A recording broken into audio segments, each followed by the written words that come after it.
நம்ம ஹீரோ கண்ணு முழிச்சு பார்த்தா ஹாஸ்பிட்டல்ல இருக்கிறான். அவனுக்கு கொஞ்ச நேரம் கழிச்சுதான் என்ன நடந்துச்சுனே தெரியுது. ஐமி எங்க அப்படின்னு சொல்லிட்டு நம்ம ஹீரோ கேக்குறான். சாரி, அவங்க இறந்துட்டாங்க அப்படின்னு சொல்லிட்டு டாக்டர் சொல்றாங்க. நம்ம ஹீரோவாலே இதை நம்பவே முடியல. அவனுக்கு என்ன பண்றதுன்னே தெரியல.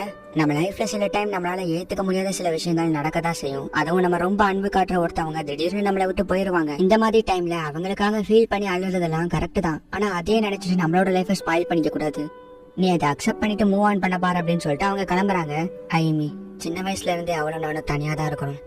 அவதான் என்ன எப்பவுமே எங்க அம்மா இடத்துல இருந்து பாத்துக்குவா. ஆனா அவளுக்கு நான் திருப்பி எதுவுமே பண்ணதில்ல. கண்ணை மூடி கண்ணை திறக்கிறதுக்குள்ளேயும் அவன் என்னை விட்டு போயிட்டா. இன்னும் என்னால இதை நம்ப முடியல. நான் உனக்காக என்ன பண்ணிருக்கேன்னு யோசிக்கும் போது எனக்கே என் மேல வெறுப்பா இருக்குது. அட்லீஸ்ட் ஐமி நான் உன்னை கடைசியா ஒரு டைம் பார்த்து உன்கிட்ட சாரியாச்சு கேட்கணும் ப்ளீஸ் அப்படின்னு நம்ம ஹீரோ பயங்கரமா அழுகுறான். இப்ப அடுத்த நாள் காலையில சாப்பிடறதுக்கு ஏதாவது இருக்கான்னு சொல்லிட்டு நம்ம ஹீரோ ஃப்ரிட்ஜ்ல போய் பாக்குறான். ஒண்ணுமே இல்ல. அப்புறம் தான் அங்கிள் கொடுத்த ராமன் இருக்கிறத பாக்குறான். அதை சாப்பிட்டுட்டு அப்படியே டிவியை பாத்துக்கிட்டு இருக்கான். இப்ப அப்படியே நம்ம ஹீரோ நிறைய பாக்கெட் ராமனை சாப்பிட்டுறான். திடீர்னு ஹாரிங் பெல் அடிக்கிற சவுண்ட் கேக்குது. என்னாச்சுன்னு சொல்லிட்டு நம்ம ஹீரோ போய் பார்த்தா டாக்குஜோவும் யூஸாவும் வந்திருக்காங்க. உனக்காக டின்னர் மேக் பண்ணி எடுத்துட்டு வந்திருக்க அப்படின்னு யூஸா கொடுக்குறா. அதெல்லாம் உனக்கு தேவையில்ல போங்க அப்படின்னு சொல்லிட்டு நம்ம ஹீரோ அங்க இருந்து போறான். டக்குன்னு மீசா வந்து அந்த சாப்பாடை கீழே கொட்டிடுறான். எனக்கு பயங்கர கோவமா வந்து அந்த கதை உட அப்படின்னு சொல்லிட்டு மீசா டென்ஷன் ஆகுறா. அப்பெல்லாம் உடைக்க கூடாது, இது அபார்ட்மெண்ட் டோர் அப்படின்னு சொல்லிட்டு டாக்கோஜோ சொல்றான். சரி நானே பாத்துக்கிறேன் அப்படின்னு மீசா உடைக்கலான்னு போறா. ஆனா நான் ஏன் இப்படி பண்றேன், அவனோட ஃபீலிங்ஸ் அவன் புரிஞ்சுக்கணும். சரி ஓகே அப்படின்னு இப்ப மீசா போயிட்டு யூஸா வந்துடுறான். இவங்க ரெண்டு பேருமே கிளம்பிடுறாங்க. இப்ப நம்ம ஹீரோவும் அப்படியே தூங்க ட்ரை பண்றான். ஆனா அவனுக்கு தூக்கமே வரல. மறுபடியும் எந்திரிச்சு உட்காந்து கப் நூடுல்ஸ் சாப்பிட்டுட்டு டிவி பார்த்துட்டு இருக்கான். இப்ப ஷிரியானிக்கு இந்த இடத்துக்கு வரா. நம்ம ஹீரோ இவ்வளவு நூடுல்ஸ் சாப்பிட்டு பார்த்துட்டு அவ ஷாக் ஆகுறா. நீ யார் அப்படின்னு சொல்லிட்டு நம்ம ஹீரோ கேக்குறான். அதான் நம்ம ரெண்டு பேரும் பேன் கேக் சாப்பிட்டோம், நீ கூட என்னோட உயிரை காப்பாத்தின அப்படின்னு சொல்லிட்டு அவ சொல்றா. ஓ அந்த பொண்ணு அப்படின்னு நம்ம ஹீரோ ரொம்ப அசால்ட்டா பேசுறான். நான் உன் ஸ்கூலுக்கு போய் விசாரிச்சேன். அப்பந்தான் உன்னோட தங்கச்சி இறந்து போயிட்டு சொன்னாங்க. சாரி, நீ இப்படியே நூடுல்ஸா சாப்பிட்டு இருந்தா இப்படி அட்லீஸ்ட் என் கூட வெளியே வந்து பேன் கேக்காவது சாப்பிடலாம்ல, உனக்கு கொஞ்சம் ரிலாக்ஸா இருக்கும் அப்படின்னு சொல்லிட்டு ஷிரியாக்கு நீ சொல்ற. பேன் கேக் சாப்பிட்டா என்ன நூடுல்ஸ் சாப்பிட்டா என்ன, ரெண்டும் ஹெல்த் கிடையாது. இங்க இருந்து நீ கொஞ்சம் போதியா அப்படின்னு நம்ம ஹீரோ சொல்றான். ஆனா ப்ளீஸ் அட்லீஸ்ட் வெளியே வச்சு வரலாம்ல, உன்னோட ஹார்ட் கொஞ்சம் ரிலாக்ஸா இருக்கும் அப்படின்னு சரியாக நீ சொல்ற.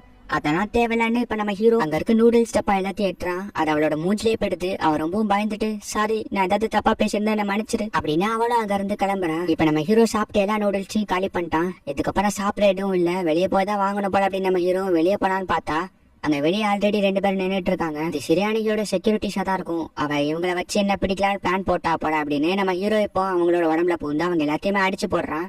அப்படியே அங்கிருந்து கிளம்பி நூடுல்ஸ் கடையில போய் நூடுல்ஸ வாங்கிட்டு அப்படியே அங்கிருந்து மறுபடியும் கிளம்பி வீட்டுக்கு போகும்போது அங்க ஒரு பீட்சா ஸ்டோரை பாக்குறான். நூடுல்ஸே சாப்பிட்டுட்டு இருந்தா எப்படி அப்படின்னு நம்ம ஹீரோவும் இப்ப மேல போய் உட்காந்து பீட்சா ஆர்டர் பண்ணி வெயிட் பண்ணிட்டு இருக்கான். பீட்சா வந்தா அதை சாப்பிட்டுட்டு அப்படியே டிவியை பார்த்துட்டு இருக்கான். ஃபுல் பீட்சாவையும் சாப்பிட்டுறான்.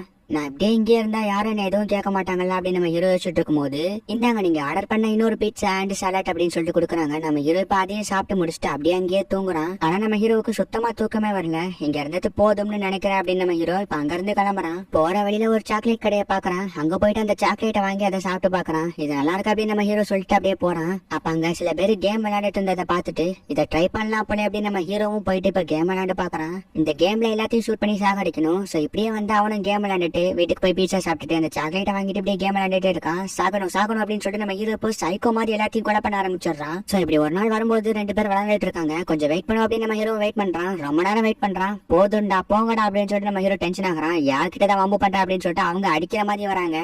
ஆனாலும் நம்ம ஹீரோ ரொம்ப துமுறா பேசிட்டு இருக்கான். உடனே அவங்க ஒரு தனியான ரோட்டு கூட்டிட்டு போய் எங்க வச்சு அடிக்கலான்னு பிளான் போட்டிருக்காங்க. ஒழுங்கு மரியாதை போயிருங்க அப்படின்னு நம்ம ஹீரோ சொல்றான். இப்ப அவங்களோட உடம்புல பூந்து அவங்களே அடிச்சு போட்டு நம்ம ஹீரோ இப்ப எல்லாத்தையுமே முடிச்சிடறான். இப்ப அந்த சாக்லேட்ல இருக்க குச்சியை வச்சு காலிலே குத்துறான்.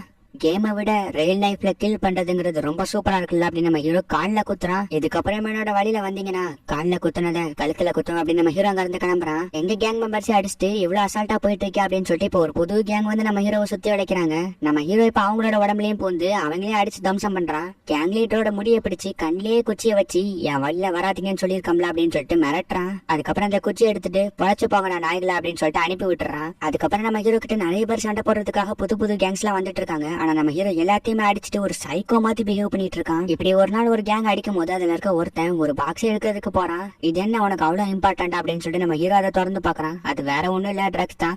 இப்ப நம்ம ஹீரோவும் தனியா ஒரு இடத்துல வந்து உட்காந்துட்டு அதை யூஸ் பண்ணலாம் அப்படின்னு சொல்லிட்டு அவன் மூக்குல போடலான்னு போறான். அப்ப டோமாரி வந்து அதை எத்தி விட்டுறா. அப்பனா நீ என்ன வாட்ச் பண்ணிட்டு தான் இருந்தியா அப்படின்னு நம்ம ஹீரோ கேக்குறான். ஆமா, நான் உன்னை முதல்ல இருந்தே வாட்ச் பண்ணிட்டு தான் இருந்தேன். நீ ரொம்ப பெயின்ல இருக்கனால இந்த மாதிரி விஷயங்கள்லாம் பண்ற, எல்லாமே ஓகே. ஆனா இது ரொம்ப ஓவர். ஐமி இறந்து போனதை பத்தி நீ எப்படி ஃபீல் பண்றன்னு நல்லா புரிஞ்சுக்க முடியுது. ஆனா உன்னோட நிலைமை யோசிச்சு பாரு. நீ அதையே நினைச்சு இப்போ ஒன்னையே நீ ஃபுல்லா அடிச்சுக்கிட்டு இருக்க. இன்னும் கிளியரா சொல்ல போனா நீ இப்போ டோட்டலா மாறிட்ட அப்படின்னு டோமாரி சொல்றான். நம்ம ஹீரோ டென்ஷன் ஆகிட்டே டோமாரியோட சட்டையை பிடிக்கிறான். சொல்ல போனா நீ உன்னோட ஹியூமானிட்டியை இழந்துட்ட. இன்னும் கிளியரா சொல்லணும்னா நீ கொடூரமா மோசமானவனா சைக்கோவா நடந்துட்டு இருக்க அப்படின்னு சொல்லிட்டு டோமாரி சொல்றான். ஆமா, நீ சொல்றது கூட கரெக்ட் தான். நான் இப்ப என்ன பண்ணட்டும் அப்படின்னு ஹீரோ கேக்குறான். இப்போதைக்கு ஃபர்ஸ்ட் உன்னோட ஹெல்த் தான் முக்கியம். நீ ரொம்ப நாளா அன்ஹெல்தி ஃபுட்ஸ் எல்லாம் சாப்பிட்டுட்டு இருக்க. சோ முதல்ல என்னோட வீட்டுக்கு வா, நான் உனக்கு ஃபுட்ஸ் ரெடி பண்ணி தரேன் அப்படின்னு டோமாரி சொல்ல, வேண்டாம் அப்படின்னு நம்ம ஹீரோ சொல்ல வரதுக்குள்ளயும் ஜஸ்ட் ஒரு வாய் சாப்பிட்டு பாரு, அதுக்கப்புறம் நீனே மொத்த பவுலையும் சாப்பிட்டுருவா அப்படின்னு சொல்லிட்டு டோமாரி இப்ப நம்ம ஹீரோவை கூட்டிட்டு போறா. இப்ப அப்படியே நம்ம ஹீரோவும் சோபால படுத்து டோமாரி சமைக்கிறத பாத்துக்கிட்டு இருக்கான். அப்ப அவனுக்கு ஐமிதான் ஞாபகத்துக்கு வரா. டக்குன்னு எந்திரிச்சு பார்த்தா அதெல்லாம் ஒரு கனவு. இந்தா சாப்பிட்டு அப்படின்னு சொல்லிட்டு டோமாரி கொடுக்குறா. நம்ம ஹீரோ அதை எடுத்து சாப்பிட்டுட்டு இது உண்மையிலேயே அப்படியே இருக்கு அப்படின்னு நம்ம ஹீரோ சொல்றான். ஆமா, இது உங்க அம்மா சமைச்ச மாதிரியே இருக்கும். ஏன்னா உங்க வீட்டுல தான் இந்த புக் இருந்துச்சு. இது உங்க அம்மாவோட ரெசிபி தான். இந்த ரெசிபியை பார்த்துதான் ஐமி உனக்கு டெய்லியும் அவங்க அம்மா மாதிரி சமைச்சு கொடுக்கணும்னு ஆசைப்பட்டிருக்கா அப்படின்னு டோமாரி சொன்னோன்னே நம்ம ஹீரோ பயங்கர ஃபீல் ஆயிட்டா. அதை ஃபுல்லாத்தையும் சாப்பிட்டு முடிச்சுட்டு ரொம்ப தேங்க்ஸ் டோமாரி அப்படின்னு சொல்றான். நெக்ஸ்ட் இப்ப என்ன பண்ண போற அப்படின்னு டோமாரி கேக்குறா. எனக்கு ஐடியாவே இல்லை அப்படின்னு நம்ம ஹீரோ சொல்றான். ஸ்டூடெண்ட் கவுன்சில் ஆஃபீஸ்ல மறுபடியும் வந்து ஜாயின் பண்ண அப்படின்னு டோமாரி சொல்றான். சரி ஓகே, ரொம்ப தேங்க்ஸ் டோமாரி அப்படின்னு நம்ம ஹீரோ சொல்றான். இந்த இடத்துல இந்த எபிசோட முடிக்கிறாங்க.